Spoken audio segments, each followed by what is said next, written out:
মাছগুলোতে একটু নুন আর হলুদ মাখিয়ে রাখছি। নুন দিলাম, একটু হলুদ দিলাম, একটুখানি লঙ্কার গুঁড়ো দিয়ে ভালো করে মাখিয়ে নিচ্ছি।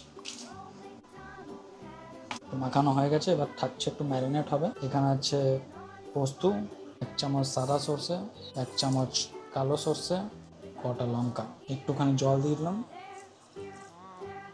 দিয়ে এটাকে পিষে নিব। তো সুন্দর পেস্ট রেডি হয়ে গেছে। এবার চলো মাছ ফ্রাই করি।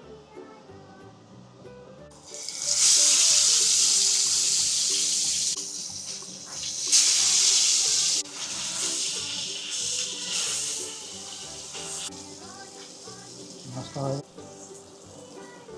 এবার এই তেলের মধ্যে পেঁয়াজ ফ্রাই করে নিচ্ছি। একটুখানি নুন দিয়ে দিচ্ছি, একটুখানি হলুদ, একটুখানি কালো জিরে দিলাম, দিয়ে ভালো করে ফ্রাই করে নিচ্ছি। একটুখানি জল দিয়ে দিচ্ছি, একটু ফুটে গেছে পেঁয়াজগুলো। এবার পেস্টটা দিয়ে দিলাম।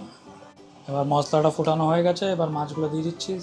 শেষের দিকে এসে গেছি আমরা।